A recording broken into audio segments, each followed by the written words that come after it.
বৃষ্টি আর যানজটে স্থবির রাজধানী, বিভিন্ন এলাকায় জলাবদ্ধতায় ভোগান্তি চরমে, দুঃখ প্রকাশ করে সমস্যা সমাধানের আশ্বাস সিটি কর্পোরেশনের।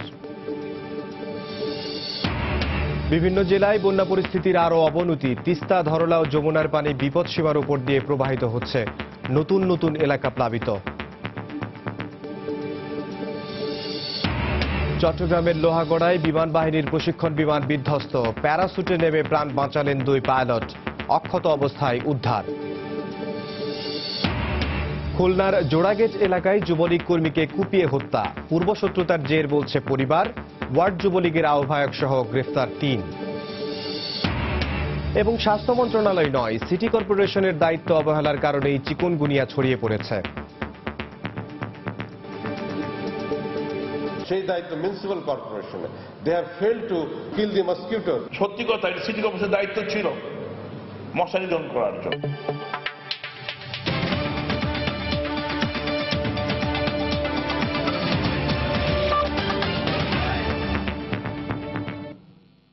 প্রবাসের সময় সঙ্গে আছি আমি ইমদাদুল হক।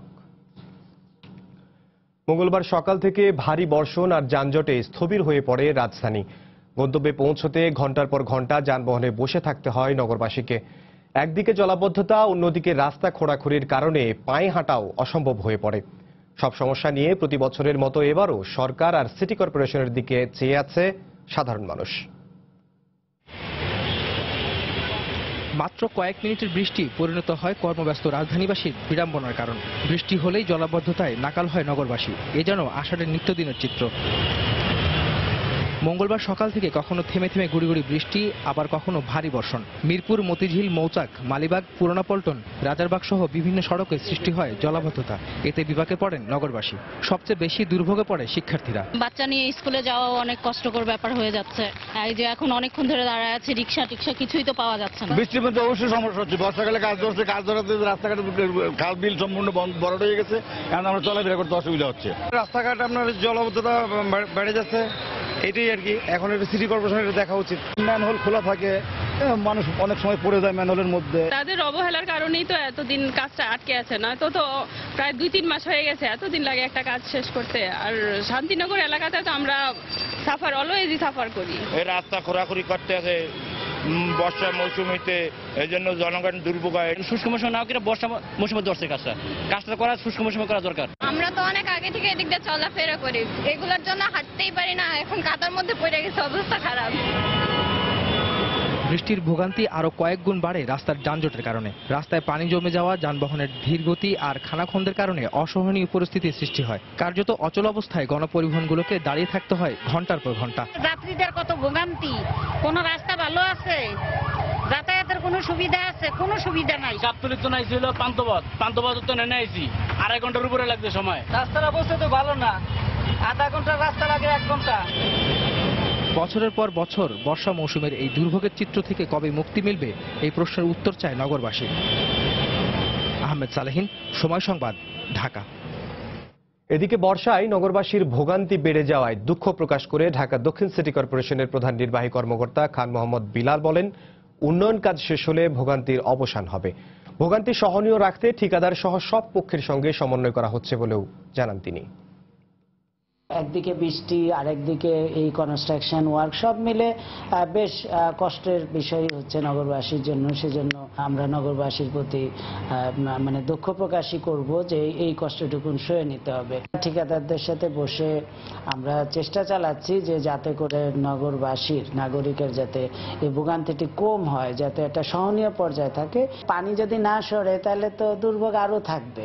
তো সেই কারণেই তো আমরা পাইপ ড্রেনের জন্য ব্যবস্থা নিচ্ছি। নাগরিক যাতে সুন্দর ফুটপাত দিয়ে হেঁটে যেতে পারে, সেজন্য তার ফুটপাতের ব্যবস্থা, রাস্তাটি যাতে সুন্দর থাকে সেই রাস্তার ব্যবস্থা। এবার দেশের বন্যা পরিস্থিতির খবর। টানা বৃষ্টিতে তিস্তা, যমুনার পানি বাড়ায় উত্তরাঞ্চলে বন্যা পরিস্থিতির আরও অবনতি হয়েছে। প্লাবিত হয়েছে নতুন নতুন এলাকা। ঘরবাড়িতে পানি ঢুকে পড়ায় মানুষের আশ্রয় হয়েছে বেড়ি বাঁধের ওপর। দেখা দিয়েছে খাবার ও বিশুদ্ধ পানির সংকট। দুর্ভোগে পড়েছেন হাজার হাজার মানুষ। জেলা প্রতিনিধিদের পাঠানো তথ্য ও ছবি নিয়ে ডেস্ক রিপোর্ট। পাহাড়ি বন্যার ঢলে সিলেটের কুশিয়ারা নদীর 10টি স্থান দিয়ে বিয়ানীবাজারের নতুন নতুন এলাকা প্লাবিত হয়েছে।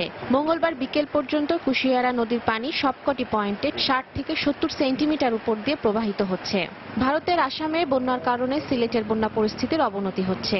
পানিতে তলিয়ে গেছে ঘরবাড়ি, রাস্তাঘাট। খোলা হয়েছে 11টি আশ্রয় কেন্দ্র।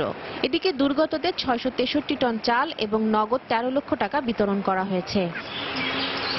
জামালপুরেও সার্বিক বন্যা পরিস্থিতির অবনতি হয়েছে। মঙ্গলবার সকালে বাহাদুরাবাদ ঘাট পয়েন্টে যমুনা নদীর পানি বেড়ে বিপদসীমা 60 সেন্টিমিটার উপর দিয়ে প্রবাহিত হচ্ছে।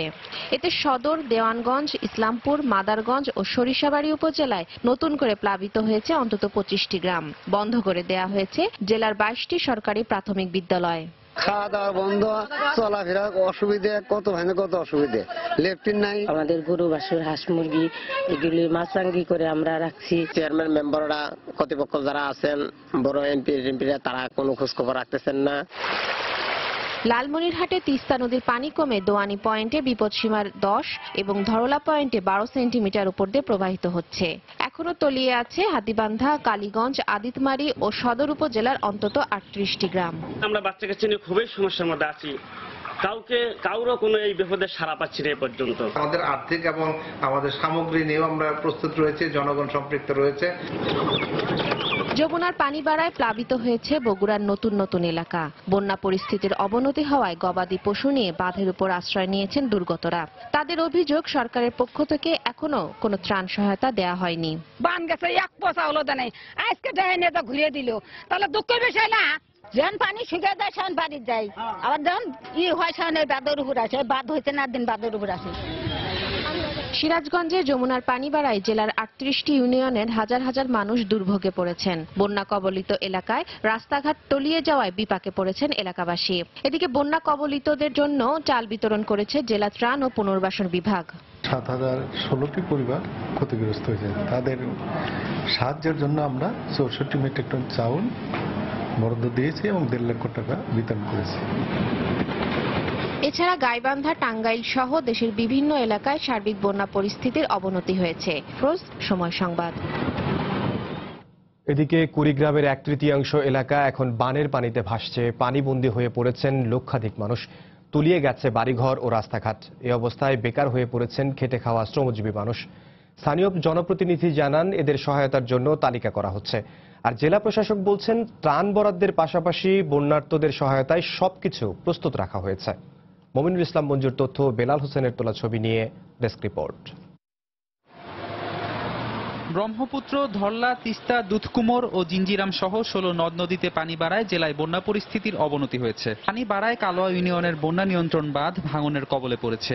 এরই মধ্যে ধসে পড়েছে বাঁধের 300 মিটার এলাকা। বাঁধটি ভেঙে গেলে কুড়িগ্রাম রংপুর মহাসড়কে পানি ওঠার আশঙ্কা দেখা দিয়েছে। এদিকে বন্যার পানির কারণে বিভিন্ন উপজেলার 25টি ইউনিয়নের লক্ষাধিক মানুষ দুর্ভোগে দিন কাটাচ্ছে। পানিবন্দী চরবাসীদের অধিকাংশই দিনমজুর। রাস্তাঘাট সহ পুরো এলাকা পানিতে তলিয়ে যাওয়ায় স্থানীয় পর্যায়ে কোনো কাজ নেই। আয় না থাকায় তারা পড়েছেন চরম দুর্ভোগে। সব বন্ধ তলে গেছে, এখন তো কোনো পাশে দেওয়ার উপায় নাই, কাজ সব বন্ধ। দিন মজুরি করি খাই, এটাও আমার বন্ধ হয়ে গেছে। না খায় না দেয়, এরকম ভাবে পড়ি গেছে। বাড়িঘর তো আমাদের তলে গেছে। আমরা তো সবাই গরু ছাগল নিয়ে বানের মধ্যে আছি। এখন বাংলা যদি আমরা ভাঙি যায়, আমরা এখন যাবো কোথায়? প্রতি বছর বন্যার সময় কর্মহীন হয়ে পড়া চরের দিনমজুরদের জন্য এই সময় ঘরে বসে করার মতো কাজ দেওয়া হলে এর স্থায়ী সমাধান হতে পারে বলে অভিমত এই এনজিও কর্মীর। এই সময় আসলে পরিবারের পুরুষ মহিলা সবাই দুর্ভোগের মধ্যে পড়ে আছে। কাজেই তারা কোনো বাইরে যেতে পারছে না, কোনো কাজকর্ম করতে পারছে না। আমার মনে হয় এই সময় যদি তাদের কোনো হস্তশিল্পের কাজ দেওয়া যেত, তাহলে মনে হয় খুব ভালো হতো, তারা উপকৃত হতো। সদর উপজেলার যাত্রাপুর ইউনিয়নের 30টি গ্রামের সবগুলো প্লাবিত হয়েছে। পানিবন্দী 20,000 মানুষের অধিকাংশই দিনমজুর। স্থানীয় জনপ্রতিনিধি জানালেন, এদের সহায়তার জন্য তালিকা তৈরি করা হচ্ছে। ঊর্ধ্বতন কর্তৃপক্ষকে জানানো হয়েছে, সেখান থেকে আমাদের ত্রাণ দেওয়া হবে বলে আমি জেনেছি এবং এই মর্মে তালিকাও করা শুরু করে দিয়েছে। এই পরিস্থিতিতে ত্রাণ বরাদ্দের পাশাপাশি বন্যার্তদের সহায়তায় সবকিছু প্রস্তুত রাখা হয়েছে বলে জানালেন জেলার শীর্ষ কর্মকর্তা। সকল মেডিকেল টিম, সকল পর্যায়ের কর্মকর্তা, সকল পর্যায়ের স্থানীয় সরকার প্রতিষ্ঠানগুলো প্রস্তুত রয়েছে। ইতিমধ্যে আমরা ত্রাণ তৎপরতা শুরু করেছি। মানুষের কোনো অসুবিধা যাতে না হয় সেক্ষেত্রে আমাদের সর্বাত্মক প্রস্তুতি রয়েছে এবং আমাদের চেষ্টা অব্যাহত থাকবে। জেলা ত্রাণ দপ্তর সূত্রে জানা গেছে, বন্যার্তদের সহায়তায় এ পর্যন্ত 105 মেট্রিক টন চাল, 3,25,000 টাকা ও 2,000 প্যাকেট শুকনো খাবার বরাদ্দ করা হয়েছে। সময় সংবাদ, কুড়িগ্রাম।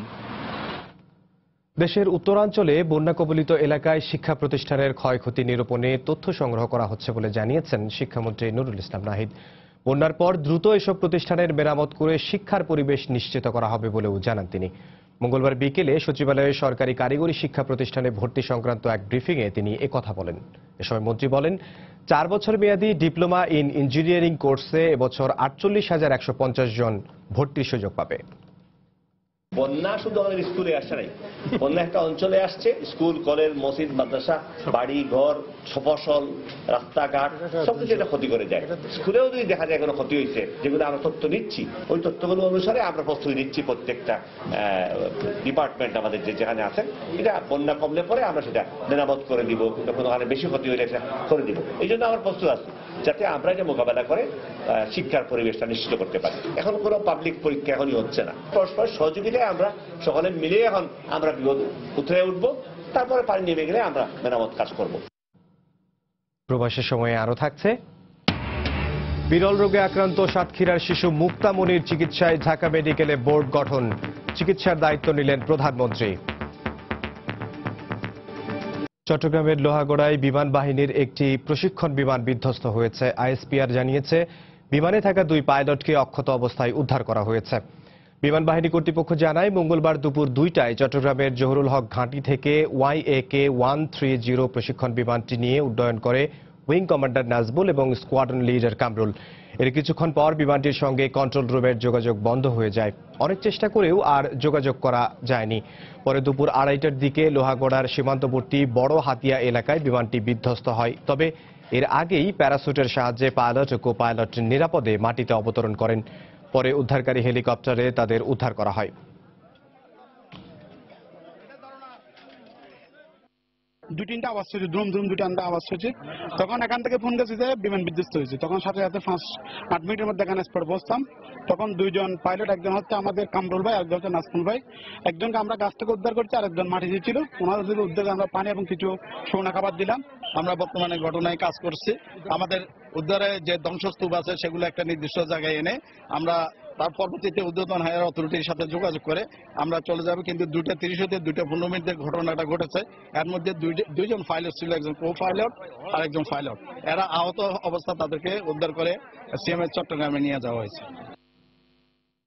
চট্টগ্রামে এলিভেটেড এক্সপ্রেসওয়ে নির্মাণ প্রকল্প সহ প্রায় 6,500 কোটি টাকা ব্যয়ে 9টি উন্নয়ন প্রকল্পের অনুমোদন দিয়েছে জাতীয় অর্থনৈতিক পরিষদের নির্বাহী কমিটি একনেক। মঙ্গলবার সকালে রাজধানীর শেরেবাংলা নগরে এনইসি সম্মেলন কক্ষে প্রধানমন্ত্রী শেখ হাসিনার সভাপতিত্বে প্রকল্পগুলোর অনুমোদন দেওয়া হয়। সভায় 865 কোটি টাকা ব্যয়ে নরসিংদীর আঞ্চলিক সড়ক উন্নয়ন প্রকল্প, 500 কোটি টাকা ব্যয়ে বেশ কয়েকটি নদী পুনঃখনন ও বিদ্যুৎ সরবরাহ ব্যবস্থার উন্নয়নে অনুমোদন দেওয়া হয় প্রায় 600 কোটি টাকার একটি প্রকল্প। সভা শেষে সংবাদ সম্মেলনে গত অর্থ বছরের গড় মূল্যস্ফীতির সঙ্গে বার্ষিক উন্নয়ন কর্মসূচির বাস্তবায়ন চিত্র তুলে ধরেন পরিকল্পনা মন্ত্রী আহম মোস্তফা কামাল। মন্ত্রী বলেন, লক্ষ্যমাত্রার 90% এডিপি বাস্তবায়নে 2016-17 অর্থ বছরে সরকার ব্যয় করেছে প্রায় 1,07,000 কোটি টাকা।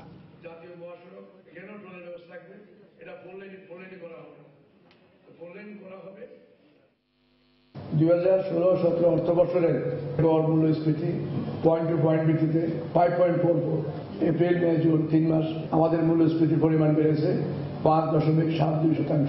ফার্স্ট টাইম 1,00,000 কোটি টাকা এডিপি বাস্তবায়নের এই বেঞ্চমার্কে আমরা অর্জন করতে সক্ষম হয়েছি।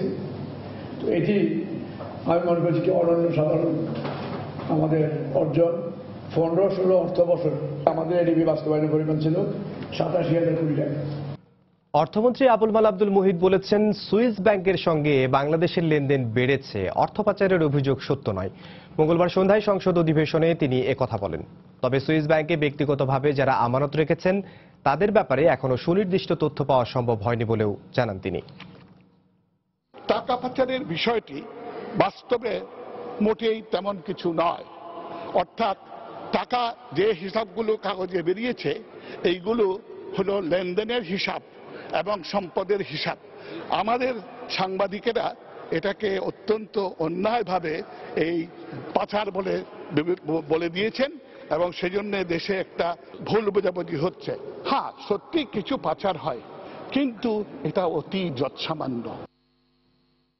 সরকারের মন্ত্রী এমপিরাই সড়কে বিশৃঙ্খলা সৃষ্টি করেন বলে অভিযোগ করেছেন সড়ক পরিবহন ও সেতু মন্ত্রী ওবায়দুল কাদের।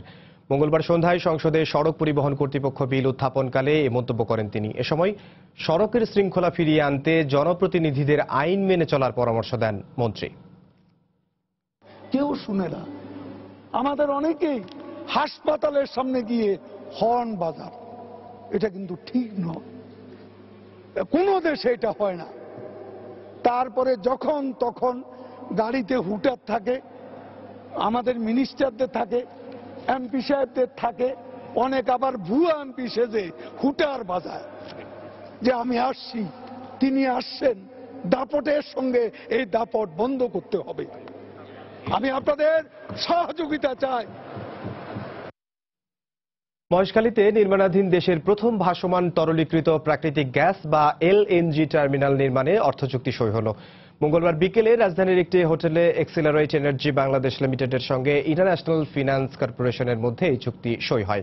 চুক্তি অনুযায়ী গ্যাস আমদানি করতে ভাসমান এই টার্মিনাল নির্মাণে মোট 179.50 কোটি মার্কিন ডলার ব্যয় হবে, যেখানে ইন্টারন্যাশনাল ফিন্যান্স কর্পোরেশন 32.8 কোটি মার্কিন ডলার ঋণের যোগান দেবে। অনুষ্ঠানে এক্সিলারেট এনার্জি বাংলাদেশ লিমিটেড ও ইন্টারন্যাশনাল ফিন্যান্স কর্পোরেশনের পক্ষে কর্মকর্তারা চুক্তিতে সই করেন। এর আগে গেল বছরের জুলাইয়ে এই টার্মিনাল নির্মাণ করতে সিঙ্গাপুরের কোম্পানি এক্সিলারেট এনার্জি লিমিটেডের সঙ্গে চুক্তি করে পেট্রোবাংলা। সব ঠিক থাকলে চুক্তি মাফিক 2018 সালের মধ্যেই মহেশখালী এলএনজি টার্মিনাল দিয়ে গ্যাস আমদানি করা সম্ভব হবে।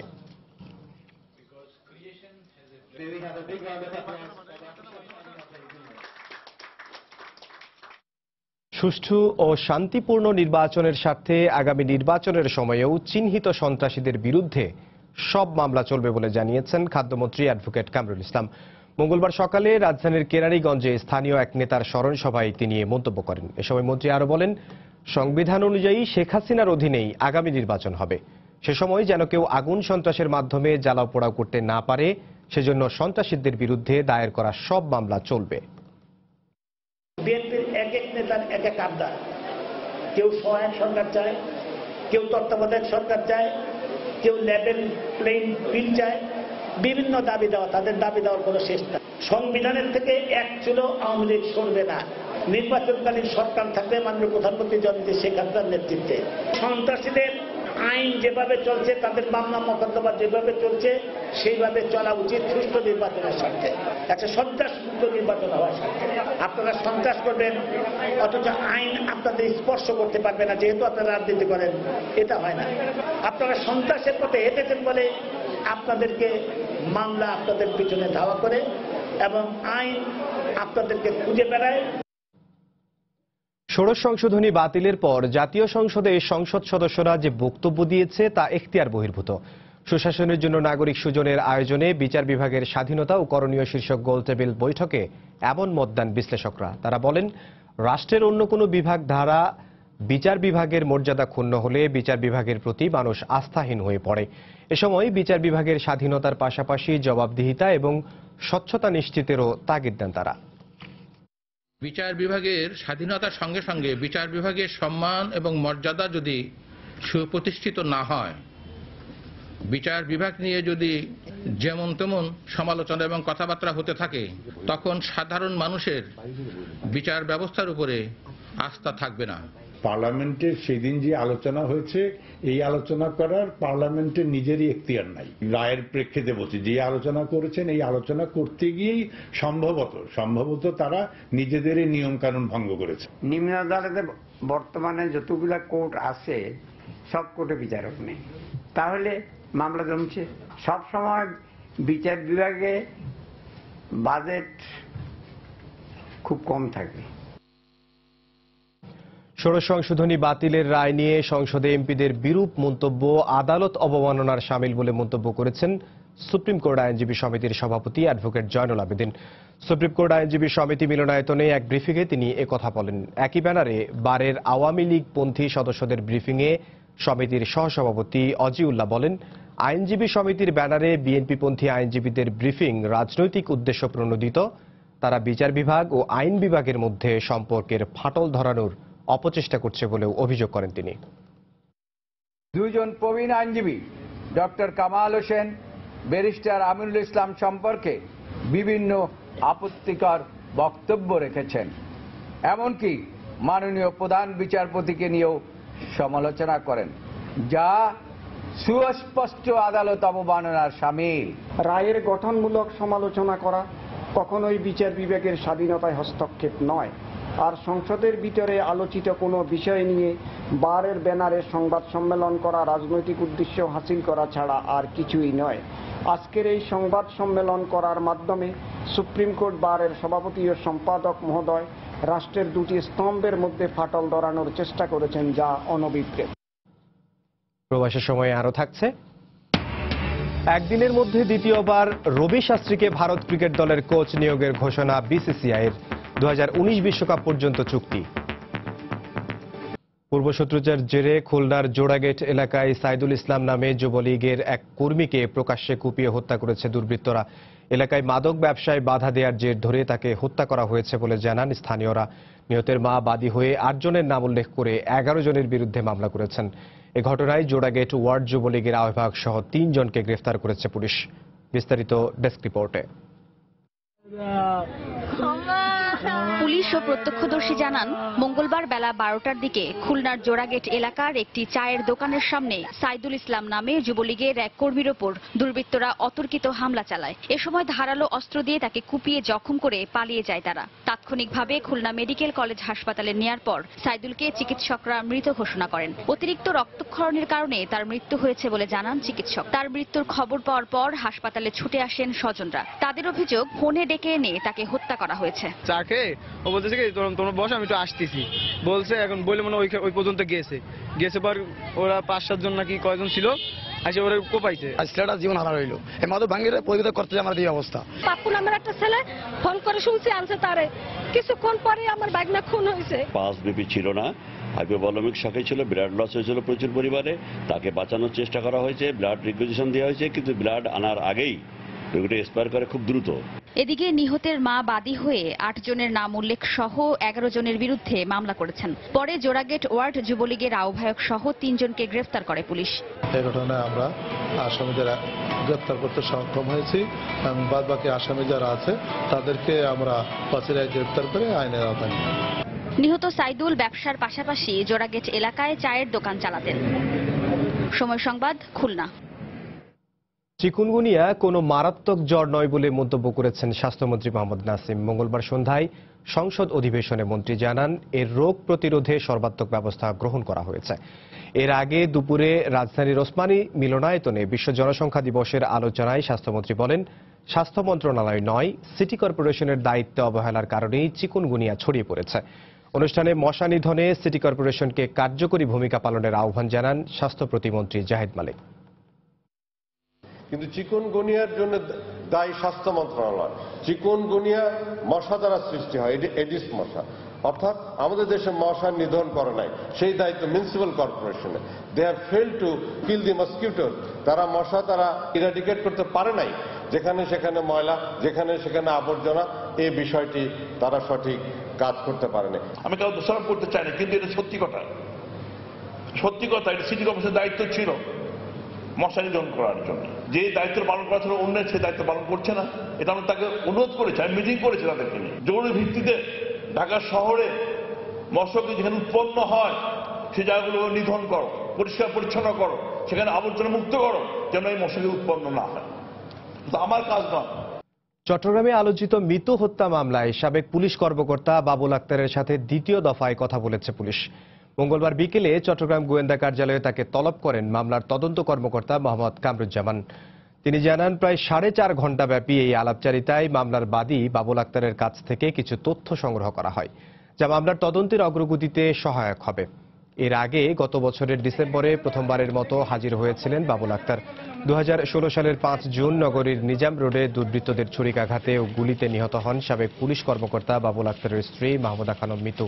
এ ঘটনায় বাবুল আক্তার বাদী হয়ে নগরীর 5 লাইশ থানায় একটি মামলা দায়ের করেন। মামলায় 4 জন আসামি আটক হলেও 2 জন এখনো পলাতক রয়েছে।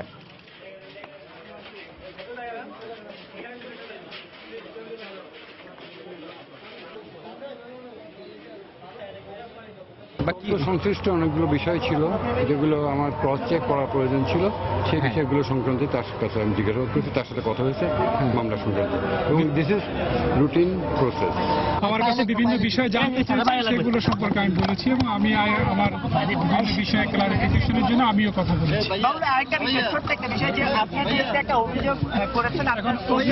অভিযোগ যে কেউ যে কারো বিরুদ্ধেই করতে পারে, এটা আইনেই করার অধিকার আছে, সেটা তদন্ত সাপেক্ষে সাক্ষ্য প্রমাণ সাপেক্ষে, সেটা যদি অভিযোগ যার বিরুদ্ধে প্রমাণিত হলে আইনগত ব্যবস্থা অবশ্যই। সাতক্ষীরার বিরল রোগে আক্রান্ত 10 বছরের শিশু মুক্তামনির চিকিৎসায় 8 সদস্যের মেডিকেল বোর্ড গঠন করা হয়েছে। প্রাথমিক চিকিৎসা শেষে শারীরিক অবস্থার উন্নতি হলে অস্ত্রোপচারের সিদ্ধান্ত নেওয়া হবে বলে জানান ঢাকা মেডিকেলের বার্ন ইউনিটের সমন্বয়ক ডাক্তার সামন্তলাল সেন। এদিকে মুক্তার চিকিৎসার দায়িত্ব নিয়েছেন প্রধানমন্ত্রী শেখ হাসিনা।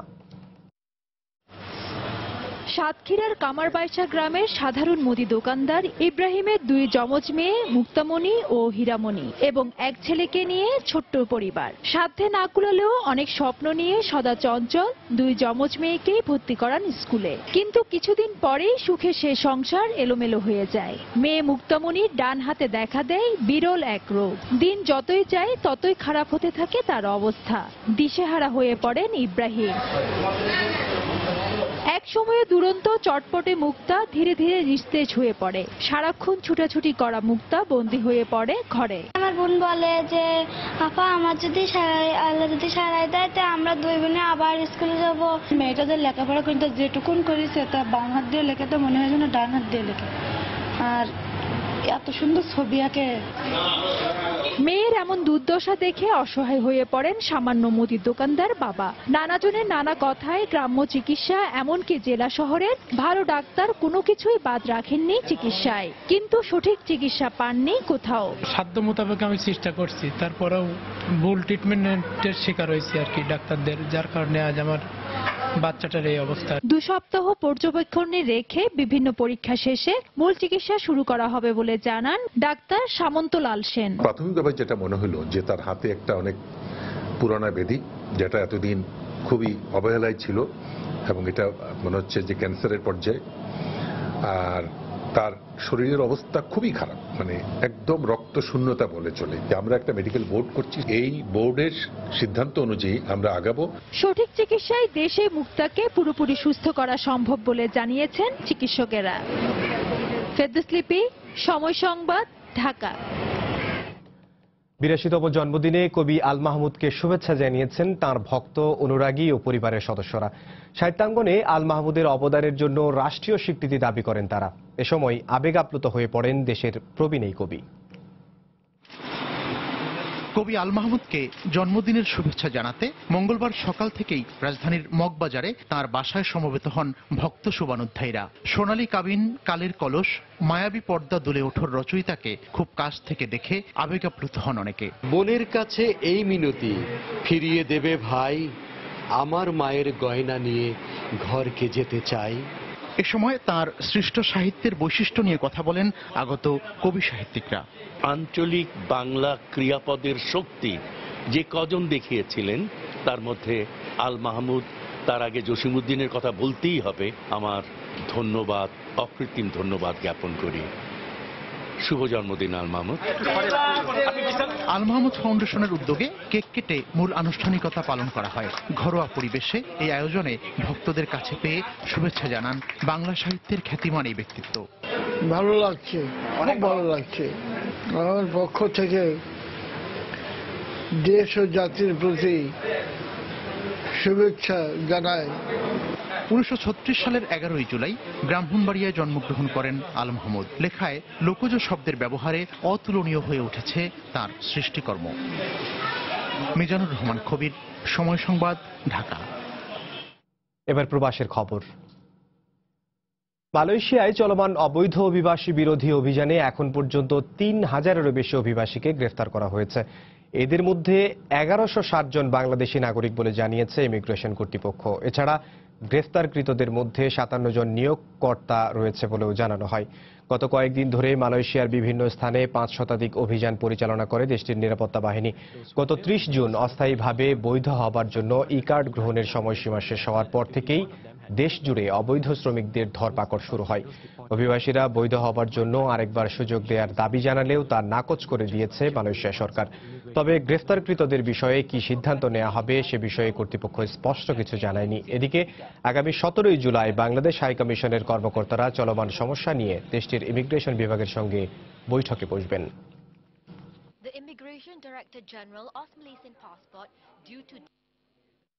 সংযুক্ত আরব আমিরাতে ইউএই আওয়ামী লীগের ত্রিবার্ষিক সম্মেলন অনুষ্ঠিত হয়েছে। এতে প্রবাসীদের কথা মাথায় রেখে বর্তমান সরকার নানা প্রকল্প হাতে নিয়েছে উল্লেখ করে ভবিষ্যতে বাংলাদেশের উন্নয়নমূলক কর্মকাণ্ডে কাজ করার আশা প্রকাশ করেন বক্তারা। সোমবার স্থানীয় এশিয়ান প্যালেস হোটেলে এই সম্মেলন অনুষ্ঠিত হয়। সম্মেলনের উদ্বোধন করেন ইউএই আওয়ামী লীগের বিদায়ী সভাপতি আল মামুন সরকার। এতে বক্তব্য রাখেন সংগঠনের উপদেষ্টা ডক্টর সৈয়দ নূর মোহাম্মদ, কমিউনিটির নেতা কাজী মোহাম্মদ আলী, আজমান বঙ্গবন্ধু পরিষদের সভাপতি ইসমাইল গনি চৌধুরী সহ অনেকে। সম্মেলনে রাখাল কুমার গোপকে সভাপতি, মোহাম্মদ ইউসুফকে সাধারণ সম্পাদক এবং নাসির উদ্দিন সহ সংগঠনের সম্পাদক করে 61 সদস্য বিশিষ্ট ইউএই আওয়ামী লীগের কমিটি গঠন করা হয়। এছাড়া সংগঠনের গতিশীলতা বাড়িয়ে 2019 সালের জাতীয় নির্বাচনে আওয়ামী লীগ সরকারকে পুনরায় ক্ষমতায় আনতে কাজ করার প্রত্যয় ব্যক্ত করেন সংগঠনের নেতাকর্মীরা। বাংলাদেশ সরকারের প্রবাসীদের আবাসন খাতে ঋণ সুবিধা দেওয়ার ক্ষেত্রে উল্লেখিত তালিকায় ফ্রান্সের নাম না থাকায় হতাশা প্রকাশ করেছে ফ্রান্সের প্রবাসী বাংলাদেশিরা। একই সঙ্গে তালিকায় ফ্রান্সকে যুক্ত করার জন্য বাংলাদেশ সরকারের কাছে দাবি জানান তারা। সম্প্রতি সংবাদ মাধ্যমে প্রকাশিত হয় রাষ্ট্রীয় সংস্থা Bangladesh house building finance corporation প্রবাস বন্ধু কর্মসূচি নামে প্রবাসীদের গৃহ নির্মাণ ও ফ্ল্যাট কেনা সহ আবাসন খাতে 1 কোটি টাকা পর্যন্ত ঋণ সুবিধা দেবে। এর আওতায় মধ্যপ্রাচ্যের পাশাপাশি ইউরোপের কয়েকটি দেশের নাম থাকলেও ফ্রান্সের নাম না থাকায় হতাশা প্রকাশ করেন প্রবাসীরা। রেমিটেন্সের মাধ্যমে বাংলাদেশের অর্থনীতিতে ফ্রান্স প্রবাসী বাংলাদেশিদের অবদানের কথা বিবেচনায় এনে প্রবাস বন্ধু কর্মসূচিতে ফ্রান্সের নাম যুক্ত করার দাবি জানান তারা। রাজধানীতে বর্ণাঢ্য আয়োজনে জনসংখ্যা দিবস পালন করেছে পরিবার পরিকল্পনা অধিদপ্তর। মঙ্গলবার সকালে শাহবাগের জাতীয় জাদুঘরের সামনে বেলুন উড়িয়ে কর্মসূচির উদ্বোধন করেন স্বাস্থ্য, শিক্ষা ও পরিবার কল্যাণ সচিব সিরাজুল ইসলাম। এরপর জাদুঘর থেকে শুরু হয়ে টিএসসি হয়ে ওসমানী মিলনায়তনে গিয়ে শেষ হয় র্যালি। র্যালিতে উপস্থিত ছিলেন পরিবার পরিকল্পনা অধিদপ্তরের মহাপরিচালক কাজী মোস্তফা সারোয়ার সহ জনসংখ্যা নিয়ন্ত্রণের সঙ্গে জড়িত বিভিন্ন প্রতিষ্ঠানের কর্মকর্তা কর্মচারীরা।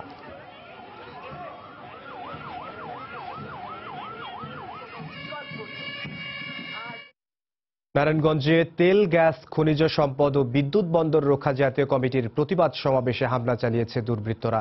এতে কবি আরিফ বুলবুল ও সঙ্গীত শিল্পী অমল আকাশ সহ 5 জন আহত হয়েছেন। আহতরা জানান, মঙ্গলবার বিকেলে শহরের চাষাড়ায় কেন্দ্রীয় শহীদ মিনারে সুন্দরবন রক্ষা এবং রামপাল কয়লা ভিত্তিক তাপবিদ্যুৎ প্রকল্প বন্ধের দাবিতে সমাবেশ করেন তেল, গ্যাস, খনিজ সম্পদ ও বিদ্যুৎ বন্দর রক্ষা জাতীয় কমিটির নেতাকর্মীরা। এ সময় দেশীয় অস্ত্রশস্ত্র নিয়ে হামলা চালায় একদল দুর্বৃত্ত। এতে কবি আরিফ বুলবুল ও সঙ্গীত শিল্পী অমল আকাশ সহ 5 জন আহত হন। পরে তাদের উদ্ধার করে নারায়ণগঞ্জ 300 শয্যা বিশিষ্ট হাসপাতালে চিকিৎসা দেওয়া হয়। এদের মধ্যে অবস্থার অবনতি হলে কবি আরিফ বুলবুলকে ঢাকা মেডিকেলে পাঠানো হয়।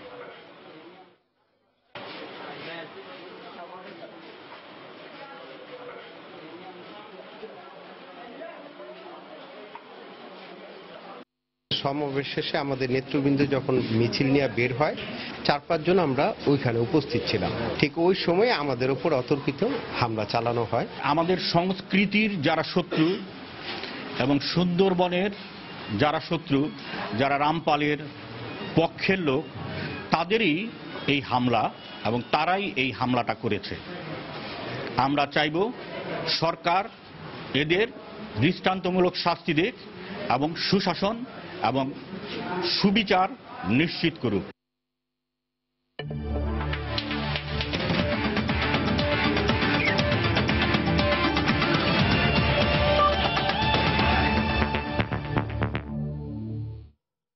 বাংলাদেশ ক্রিকেট দলের অধিনায়কত্ব পরিবর্তন নিয়ে এবার সুর পাল্টালেন বিসিবি সভাপতি নাজমুল হাসান পাপন।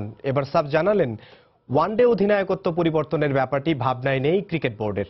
উল্টো বোর্ড প্রধান জানিয়েছেন, মাশরাফি যতদিন চাইবেন খেলে যেতে পারবেন বাংলাদেশ দলের হয়ে। মিরপুরে আনুষ্ঠানিক সংবাদ সম্মেলনে এমনটাই জানান নাজমুল হাসান পাপন।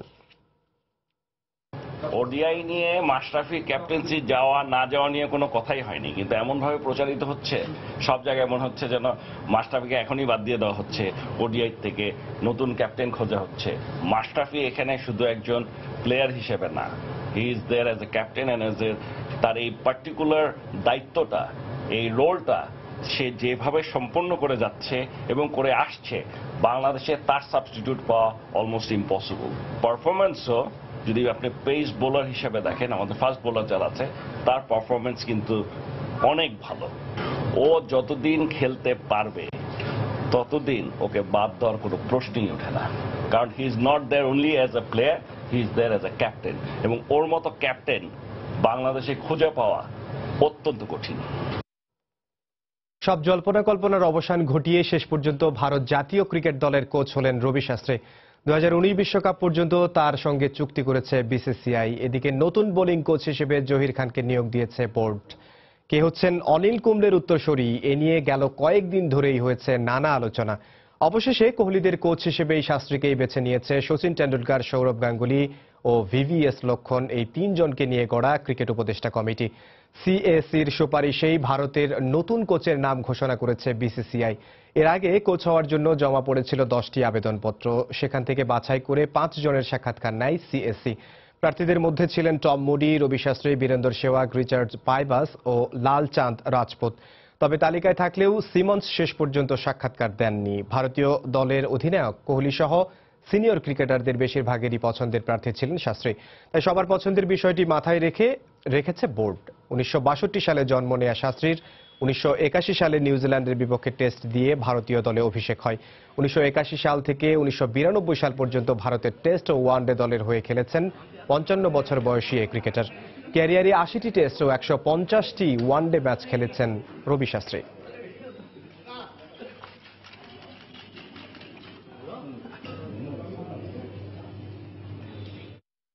এ পর্যায়ে শীর্ষ সংবাদগুলো জানিয়ে দিচ্ছি আরেকবার। বৃষ্টি আর যানজটে স্থবির রাজধানী, বিভিন্ন এলাকায় জলাবদ্ধতায় ভোগান্তি চরমে, দুঃখ প্রকাশ করে সমস্যা সমাধানের আশ্বাস সিটি কর্পোরেশনের। বিভিন্ন জেলায় বন্যা পরিস্থিতির আরও অবনতি, তিস্তা, ধরলা ও যমুনার পানি বিপদসীমার উপর দিয়ে প্রবাহিত হচ্ছে, নতুন নতুন এলাকা প্লাবিত। চট্টগ্রামের লোহাগড়ায় বিমান বাহিনীর প্রশিক্ষণ বিমান বিধ্বস্ত, প্যারাসুটে নেমে প্রাণ বাঁচালেন 2 পাইলট, অক্ষত অবস্থায় উদ্ধার। খুলনার জোড়াগেট এলাকায় যুবলীগ কর্মীকে কুপিয়ে হত্যা, পূর্বশত্রুতার জের বলছে পরিবার, ওয়ার্ড যুবলীগের আহ্বায়ক সহ গ্রেফতার 3। এবং স্বাস্থ্য মন্ত্রণালয় নয়, সিটি কর্পোরেশনের দায়িত্বে অবহেলার কারণেই চিকুনগুনিয়া ছড়িয়ে পড়েছে। সেই দায়িত্ব মিউনিসিপাল কর্পোরেশনে, they have failed to kill the mosquito. সত্যি কথা, এটা সিটি কর্পোরেশনের দায়িত্ব ছিল মশা নিধন করার জন্য। এই ছিল প্রবাসী সময়। যে কোনো খবর পেতে ভিজিট করুন সময়নিউজ.tv। যে কোনো বাংলা লিংক ও রবি নম্বর থেকে সময় সংবাদের খবর, অনুষ্ঠান সূচি জানতে এবং যে কোনো তথ্য সময় সংবাদকে জানাতে ডায়াল করুন 162 নম্বরে। এছাড়া এইমাত্র পাওয়া খবর মোবাইলে পেতে SMS করুন *BN লিখে পাঠিয়ে দিন 162 নম্বরে। সঙ্গে থাকুন সময়।